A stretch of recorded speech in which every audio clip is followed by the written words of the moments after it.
জীবিকার পথ বন্ধ করা নয়, জীবনকে সহজ করতে চাই। বিদ্যুৎ চুরি, সিস্টেম লস, দুর্নীতি বন্ধ করার দাবি জানাই। প্রিয় সাংবাদিক বন্ধুগণ, উপরোক্ত পরিস্থিতিতে আমরা যে বিষয়গুলো ফাইন্ডিং করলাম সেখান থেকে আমাদের পরামর্শ কি সংগ্রাম পরিষদের? এক, আমরা বলছি প্রশিক্ষণ, নিবন্ধন, রুট পারমিটের আওতায় নিয়ে এসে একটি সমন্বিত নীতিমালা ও বিধিমালা চূড়ান্ত করে স্থানীয় অটোমোবাইল শিল্পকে রক্ষা করতে হবে। ব্যাটারি চালিত যানবাহনের স্থানীয় উৎপাদককে সরকারি অনুমোদিত ই রিক্সার ডিজাইন দিয়ে ই রিক্সা উৎপাদন, বিপণন অনুমতি প্রদান। স্থানীয় মেকানিকদের উন্নত প্রশিক্ষণের ব্যবস্থা গ্রহণ করতে হবে। উৎপাদন, বিপণনে বিশেষ গোষ্ঠী ও ব্যবসায়িক শ্রেণীকে সুবিধা দেওয়া চলবে না। দেশের ও মহানগরের গুরুত্বপূর্ণ পয়েন্টগুলোতে পার্কিং ও চার্জিং স্থাপন করতে হবে। পরিবেশ বান্ধব লিথিয়াম ব্যাটারি প্রতিস্থাপনের ক্ষেত্রে সরকারি ভর্তুকি প্রদান করতে হবে। লাইসেন্স প্রদান ও নবায়নের ক্ষেত্রে সৌর বিদ্যুতের মাধ্যমে চার্জ দেওয়ার বাধ্যতামূলক যে শর্ত আছে সেটা প্রত্যাহার করতে হবে। সৌর বিদ্যুৎ অনেক ব্যয়বহুল ও আলোক স্বল্পতার জন্য এর ব্যবহারে নানা সমস্যা হয়, ফলে প্রান্তিক জনগোষ্ঠীর উপরে এটা চাপানো সঠিক হবে না।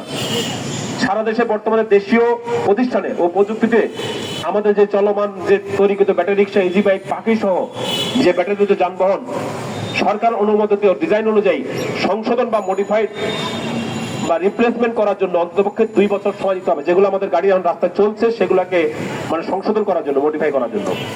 যানজট নিরসন, সড়কের শৃঙ্খলা ফেরাতে, গাড়ি চালক ও যাত্রী নিরাপত্তা নিশ্চিত করতে প্রতিটি মহাসড়কে স্বল্পগতির লোকাল যানবাহনের জন্য পৃথক লেন এবং সার্ভিস অ্যারেঞ্জমেন্ট করতে হবে। প্রিয় সাংবাদিক বন্ধুগণ, ব্যাটারি চালিত যানবাহনের সংখ্যা, চালক মালিক সহ সংশ্লিষ্টদের মোট সংখ্যা, জাতীয় অর্থনীতিতে রিক্সার অবদান, আর্থসামাজিক অবস্থা, মোট শ্রমশক্তি, আর্থ কর্মসংস্থান, যানজটের কারণ, বিদ্যুৎ ব্যবহার সহ অন্যান্য সমস্যা সমাধানের বিষয়ে সংগ্রাম পরিষদ সবসময় তথ্য যুক্তি উপস্থাপন করে এসছে। ব্যাটারি চালিত যানবাহনকে আধুনিকায়ন করে নিবন্ধন ও লাইসেন্স প্রদান করলে সড়কের শৃঙ্খলা পেরানো ও যাত্রী চালকের নিরাপত্তা অনেকখানি নিশ্চিত করা সম্ভব ছিল। আগামীতে সরকার এই বিষয়ে সংগ্রাম পরিষদের কোনো প্রস্তাব বা পরামর্শ চাইলে আমরা 60 লাখ মানুষের জীবন জীবিকার স্বার্থে সবসময় সাড়া দিতে প্রস্তুত আছি। ফলে উচ্ছেদ নয়, আধুনিকায়ন চাই, অনিয়ন্ত্রিত নয়, লাইসেন্স চাই, জীবিকার পথ বন্ধ করা নয়, জীবনকে সহজ করতে চাই।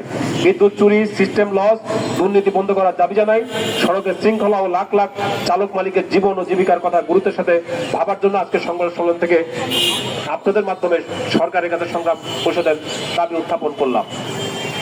এই দাবির সমর্থনে, এই দাবির প্রেক্ষিতে আমরা আগামীতে 2টা কর্মসূচি ঘোষণা করছি। সেপ্টেম্বরের প্রথম সপ্তাহে, এটা শিডিউল অনুযায়ী মন্ত্রী মহোদয়ের, সেপ্টেম্বরের প্রথম সপ্তাহে সড়ক পরিবহন ও সেতু মন্ত্রণালয় এবং স্থানীয় সরকার মন্ত্রণালয় বরাবর আমরা স্মারকলিপি পেশ করব। একই দাবিতে 10 সেপ্টেম্বর বিভাগীয় জেলায় জেলায় সমাবেশ করে বা সিটি কর্পোরেশন প্রশাসক, বিভাগীয় কমিশনার বা ডিসি কার্যালয়ের মাধ্যমে এই সড়ক পরিবহন সেতু মন্ত্রণালয় এবং স্থানীয় সরকার মন্ত্রণালয় আমাদের স্মারকলিপি পেশ করা হবে। News desk, অন্যধারা।